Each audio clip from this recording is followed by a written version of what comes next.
नमस्कार। आज हम बात कर रहे हैं इंटेलिजेंस ब्यूरो यानी आईबी की एक अहम भर्ती के बारे में। हाँ, ये सिक्योरिटी असिस्टेंट या एग्जीक्यूटिव जिसे SAXG कहते हैं, उस पद के लिए है। 2025 की भर्ती। और गृह मंत्रालय ने इसकी घोषणा की है, तो जो लोग सरकारी नौकरी की तैयारी में हैं उनके लिए ये अहम खबर हो सकती है। बिल्कुल। और जानकारी का जो आधार है हमारा, वो है MHA की ऑफिशियल नोटिफिकेशन और सरकारी नौकरी रिजल्ट वेबसाइट। तो आज हम इसी पर थोड़ी गहराई से बात करेंगे। हाँ, मतलब क्या पद है, कितनी वैकेंसीज हैं, कौन अप्लाई कर सकता है, सैलरी वगैरह क्या है और सिलेक्शन कैसे होगा। सही। तो शुरू करते हैं पद से। नाम है सिक्योरिटी असिस्टेंट एग्जीक्यूटिव। संगठन है IB इंटेलिजेंस ब्यूरो, जो गृह मंत्रालय के तहत आता है। और ये ग्रुप सी की पोस्ट है, नॉन गैजेटेड, नॉन मिनिस्ट्रियल, मतलब एक तरह से सहायक स्तर की भूमिका हुई। हाँ, एग्जैक्टली। और वैकेंसीज काफी ज्यादा है इस बार। 4987 पद हैं कुल। लगभग 5,000।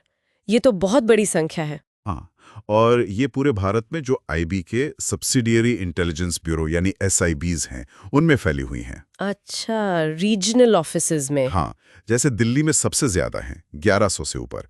फिर तिरुवनंतपुरम, अहमदाबाद, चेन्नई, कोलकाता, मुंबई, इन सब जगह भी अच्छी संख्या है।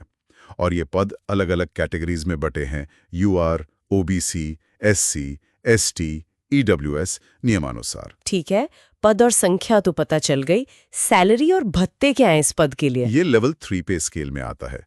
मतलब बेसिक पे 21,700 रुपए से 69,100 रुपए के बीच। ओके। इसके ऊपर से 20% स्पेशल सिक्योरिटी अलाउंस मिलेगा। अच्छा, 20% SSA भी है। हाँ, और अगर छुट्टियों में ड्यूटी लगती है तो उसका कैश कंपनसेशन भी है, साल में 30 दिन तक का। और बाकी जो सेंट्रल गवर्नमेंट के अलाउंसेस होते हैं, HRA, ट्रांसपोर्ट अलाउंस, मेडिकल, वो सब तो हैं ही। तो पैकेज ठीक ठाक बन जाता है।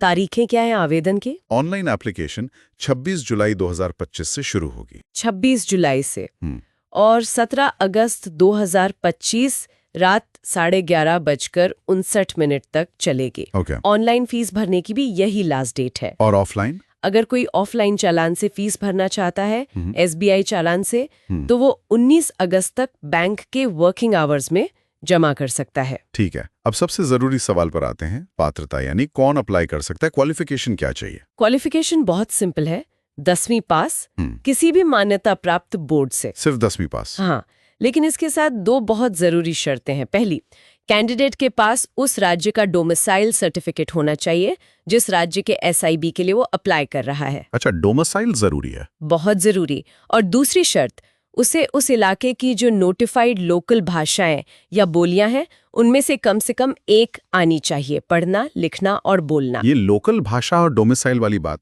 थोड़ी और समझाएंगे, ये इतनी जरूरी क्यों है? देखिए, ये काम जमीनी स्तर का है, इंटेलिजेंस गैदरिंग का। तो अगर आपको वहाँ की लोकल भाषा नहीं आती, वहाँ के कल्चर की समझ नहीं है, तो आप लोगों से घुल मिल नहीं पाएंगे, सही जानकारी नहीं निकाल पाएंगे। इसलिए ये सिर्फ एक शर्त नहीं, काम की जरूरत है। समझ गए, बिल्कुल लॉजिकल है। आयु सीमा क्या है? उम्र 18 से 27 साल के बीच होनी चाहिए। ये जनरल कैटेगरी के लिए है। और रिजर्व्ड कैटेगरीज के लिए? हाँ, SC ST के लिए 5 साल की छूट है ऊपरी आयु सीमा में, और OBC के लिए 3 साल की। बाकी विधवा, तलाकशुदा महिलाएं और अन्य श्रेणियों के लिए भी सरकारी नियमों के हिसाब से छूट मिलेगी। और हाँ, भारतीय नागरिक होना तो अनिवार्य है ही। कोई ऐसी कैटेगरी भी है जो अप्लाई नहीं कर सकती? हाँ, एक बात ध्यान देने वाली है कि PWD कैंडिडेट्स, मतलब बेंचमार्क विकलांगता वाले व्यक्ति, इन पदों के लिए पात्र नहीं हैं। ठीक है, अब बात करते हैं आवेदन शुल्क की। कितना है?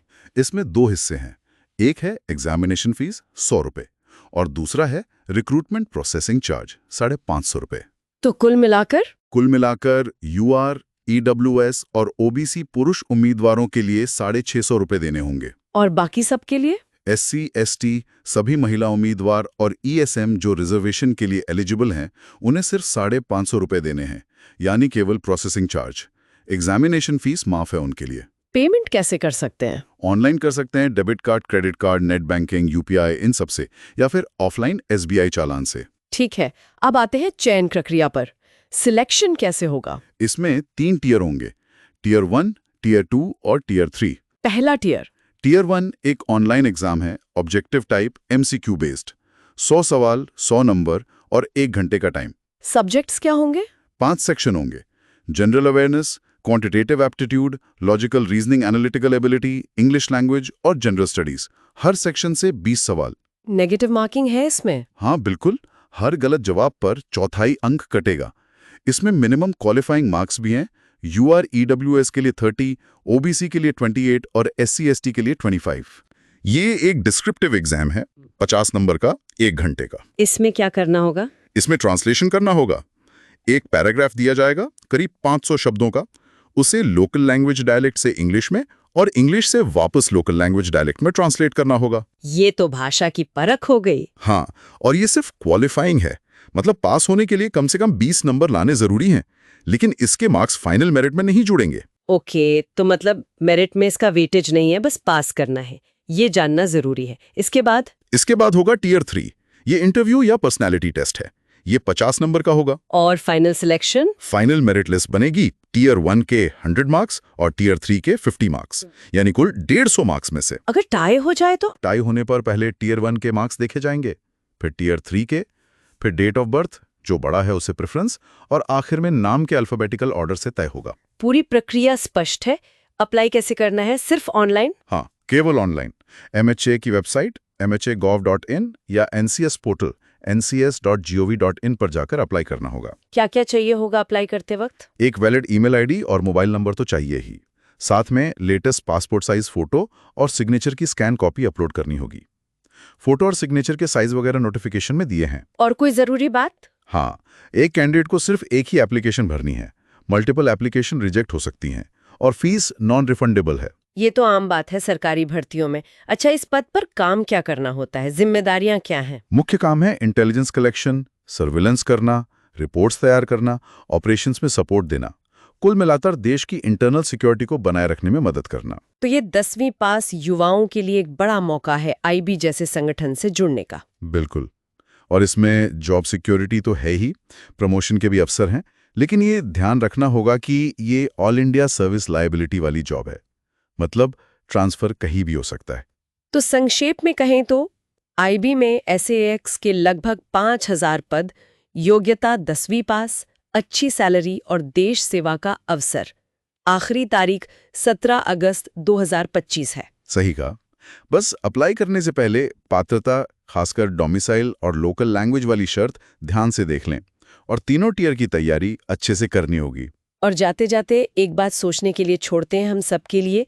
राष्ट्रीय सुरक्षा जैसे संवेदनशील क्षेत्र में, खासकर जमीनी स्तर पर काम करने के लिए सिर्फ किताबी ज्ञान कितना काफी है? स्थानीय भाषा, कल्चर और माहौल की समझ कितनी जरूरी हो जाती है? हाँ, और ये भी कि ये भूमिका सिर्फ एक नौकरी ना होकर देश की सुरक्षा में सीधे योगदान देने का एक रास्ता कैसे बन सकती है, ये सोचने वाली बात है।